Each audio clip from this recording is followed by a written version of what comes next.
Welcome back to the Roadside Rescue YouTube channel. I'm Ernest, and on this episode, I know for sure I'm going to be working on, I was going to say this bad boy, but all you can see is a box back there. Those are, all right, customers here, let's go meet. All right, just got the scoop. I was going to say, this is going to be the main thing I'm working on in this video. I don't even know what it is. I didn't even look. Yeah, I literally have no idea what it is. I might have worked on it before. I've worked on some of their other vehicles. I work on a lot of stuff and it's hard for me to remember now.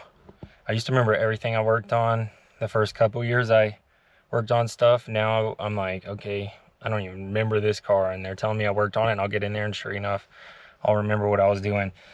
Might be the case today. This might be a new car. They basically live close by, I think, or it was parked close by, and it started leaking. I thought it was coolant, they said. I brought a coolant pressure kit, but it looks like oil. They said it looked like oil, and they added 2 quarts of oil, and then it started making a weird noise. Oh boy. I don't know if that was immediately after. I tried to kind of clarify that, and they were just like, yeah, just after. I think I got the idea that they said a little while after they did that it started making noise. So all right, let's see what that noise sounds like, and let's check the oil level. Let's see if I can find where that leak's coming from and what it is. Yeah, let's go check it out. I might be doing some other stuff after this. I've been trying to install subs in my buddy's 4Runner. Hooked him up to 2 different audio sources out of his radio, and they're not working. So I'm gonna go back over there and try that after this probably. Okay, here's a look at the stranded car. It's just leaking from the front. I don't know how long it's been parked here. GMC Terrain, that's what it is. I was like, something that looked like a Pilot, but I wanted to say it was a Dodge. It was GMC. Hasn't been started yet. How much oil do we have here?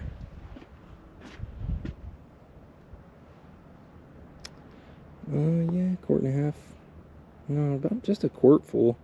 Over full. I wouldn't be worried about that too much. If it was 2 quarts over full, yeah. The amount of times I've seen many vehicles, a quart to 1.5 quarts to 2 quarts over full with no problems, I've never worried about that hydrolocking. It's more than a quart that worries me.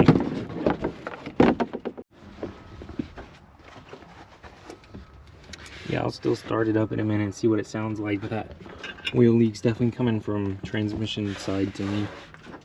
Doesn't mean it's not something over here leaking. Yeah, there we go. Looks like coolant and oil mixed. I was gonna say, doesn't mean it's the transmission. It could be something on this side flowing that way, but it's less common because you have 75% of the normal leaks on a motor not going down towards the transmission. This one's up high though.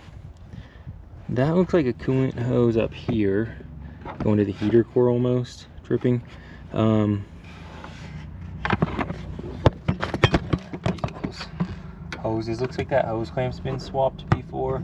We'll give that a good look. I brought my inspection camera. Ooh. There's both of those. And that will be good to put the cooling pressure test kit on it if I can access it nice. What is that? It is pretty viscous. Might be that coolant, dirty coolant. Get a better look, but it'll be interesting to see how it ran all the way down to the front corner of the subframe here. I'll let you know when I find out.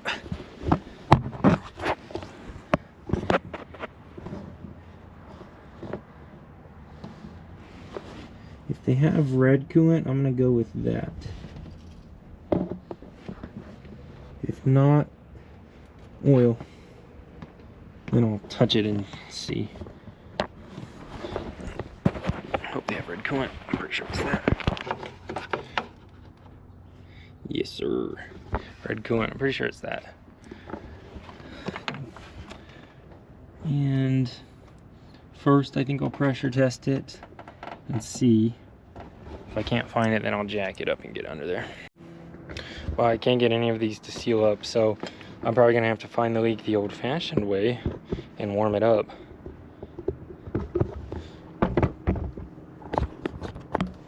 If I can't spot it, which I guess I almost know where it is already. I'm just gonna try that first, but I'm just bummed I can't see it pouring out now. That always makes it easier. Let's get that inspection camera if we need it though. I don't know, dude. Tried all these. Weird one.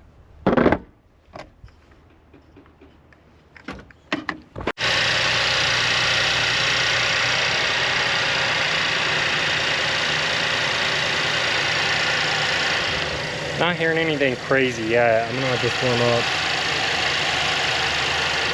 A little bit of ticking, but it almost sounds like the fuel pump more than anything. Might be lifters though. Doesn't sound bad. Wow, I just found something weird. I just couldn't get over the fact that leak was mostly in front of the motor. Why would there not be so much dripping off the transmission? And it's warming up and I don't see a lot of leakage there. That puddle's not really getting bigger. I think that's a really slow leak. Really slow. I think I should still fix it, but I don't think that's what I was seeing. Before I even jacked it up, I stuck my head under there and I saw a leak. It looked like oil, and I just couldn't get over the fact that there was so much oil mixed in there. It was red. And I was like, red, it's probably that coolant. There was so much oil mixed in there. I couldn't get it off my fingers. It didn't smell like coolant. And I was like, weird, but not as weird anymore that I've seen this and found this. It's right there, obviously, right? What's straight above that? The radiator. Well, I got under there and I was looking. I'm like, okay, there's a lot of oil on the bottom radiator hose. The hose doesn't look wet. It's coming from above that. Can you see that? Can you tell what that is?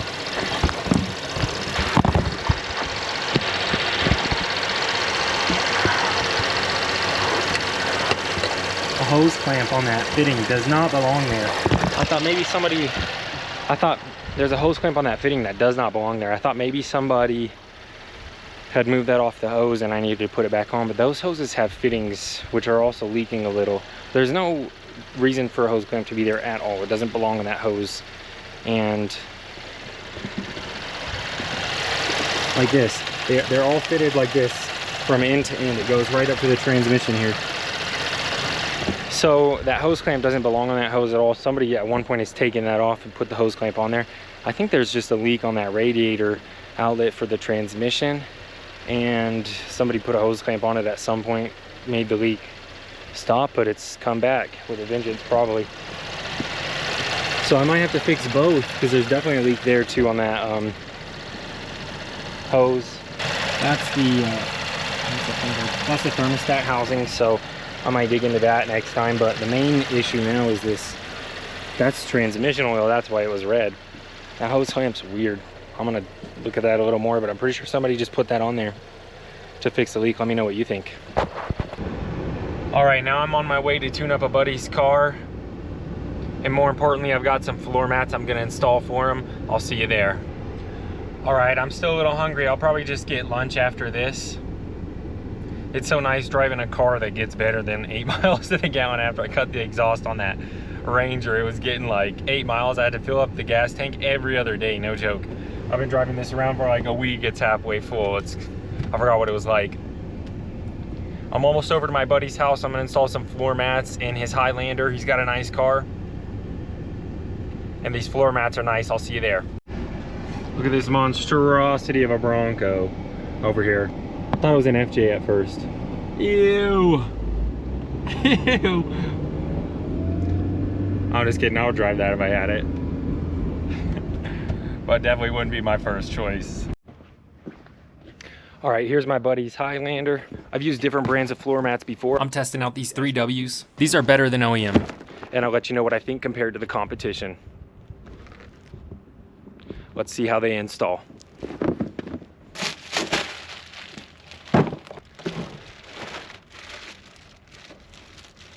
These are nice. Right off the bat, a couple of things I noticed. These ones have anti-slip grippers on them. This rubber's also a little bit softer and it feels a little bit thicker.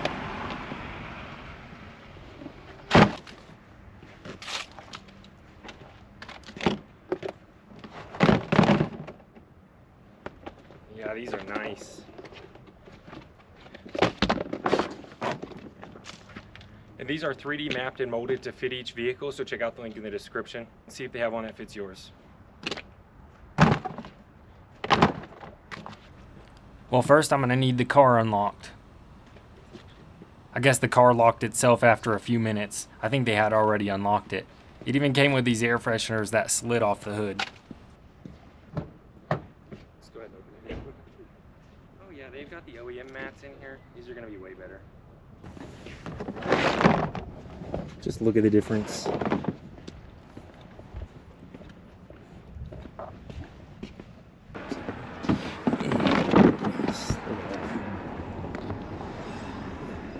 looks good. Yeah, look how much better that looks. Nice.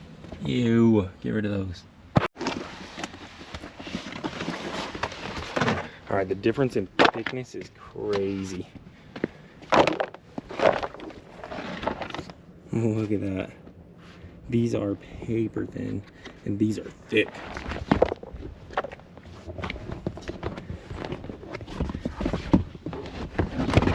And it's one of the easiest things you can install. Boom. One of the easiest upgrades for your vehicle. That's nice. And personally, I don't think I would ever buy floor mats at the auto parts store again. There's maybe only one other thing like that, windshield wipers, but these 3W mats are definitely top quality. Here's the thing you may have already noticed. My buddy just doesn't have the carpet OEM mats. He already has the rubber OEM mats, but these are even better than the rubber OEM mats. Yeah, it looks like this one seals up much better. One of the best parts about these mats is just how easy they are to clean. Being waterproof, all you have to do is set them out, give them a little rinse and wipe down, and they'll be good as new. These things fit like a glove. They seal up super well. They're weatherproof, waterproof, but impressively, they're also odor-proof and non-toxic. I would highly recommend these floor mats to anybody, so check out the link in the description and pinned comment if you want some for your vehicle. I think they make this vehicle feel years younger, and my buddy loves them too. Heading over to my buddy's house. I wasn't sure if I was gonna go over there or not. I've got enough time. I did bring my wiring, my electrical box, my wiring stuff, but I didn't bring a couple of other things I was intentionally gonna bring if I was going over there. I don't know why I didn't pack them up, just thinking, hey, just in case. But now I'm like 10 minutes from his place, 20 minutes from my place. His place is 30 minutes from me, so I don't think it's worth going back there to pick up a few little random things. I think I'll just try and make it work with what I have, particularly after I work on his subs. I'm gonna help him hang a TV. I didn't bring a stud finder, but I've got my thermal cam. I'm hoping I can see the studs with that. If I like heat up the wall, maybe I can see the studs cooling it down in a couple of spots. We'll see. If not, I'll just have to go back. Dang. All right, I'll see you when I'm there. Dude, if these subs don't work, I don't know what to do. Are those the OEM Cybertruck wheels? The wheels, the rubber ones? Those look weird, but I don't like the Cybertruck. What do you think?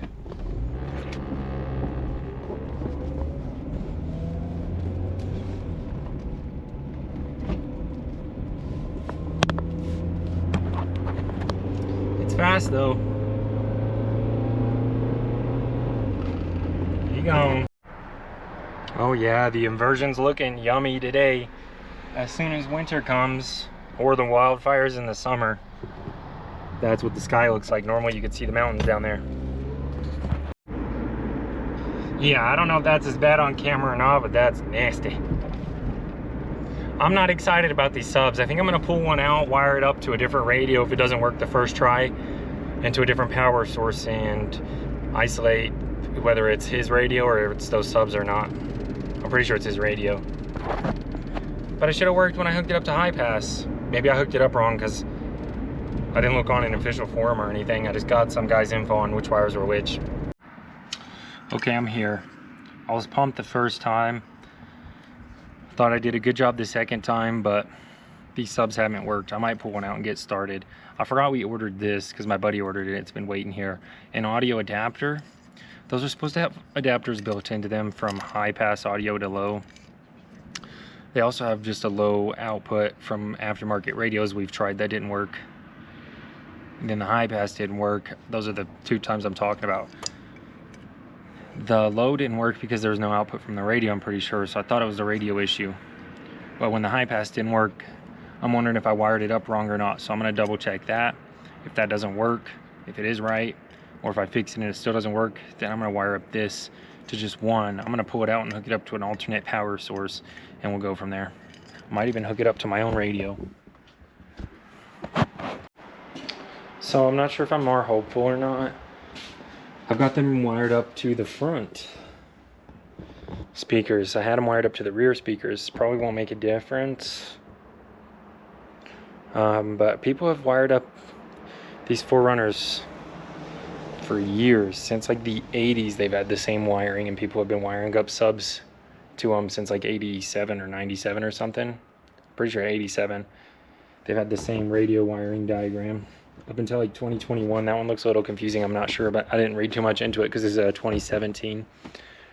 So the only thing that was wrong on all the ones I could find online was the colors of the wire, but supposedly those connectors have been the same forever. So I'm gonna try that. I haven't put this in. We'll see. I don't know what to expect. All right, I think I'm gonna go ahead and give these a try. I need my phone. Okay, these are definitely on, but they aren't putting out anything. I'm gonna test, make sure I'm getting a good little bit of amps here at the sub. Makes me want to try this. Makes me think, I don't know if the signal's weak or if the power's weak. Let's hook this up to a shorter power cable and no fuse maybe. Through December 31st, Hope's Vision is offering a I don't think it's an amps or a wattage issue. These things just don't turn up. Let me try that adapter, and then it did the same thing with the low pass. I thought I felt these vibrating, and I was like, no, they would be vibrating a lot more. The whole time I think they've been doing the same thing, and it's just, you can feel it vibrating, that's it. Now you can hear it when you turn it all the way up, you can hear a difference, but those are not subwoofers. Okay, that Elantra at my place has an aftermarket radio. I'm just gonna tell my buddy, yo, I'm taking one of these back with me. I'll test it tonight and tomorrow on my other car. If it works, I'll bring it back and figure it out. If not, it's those. But rather than start digging into it and not being right again with something else, I'm gonna go see if it works on something else first. Good idea to me.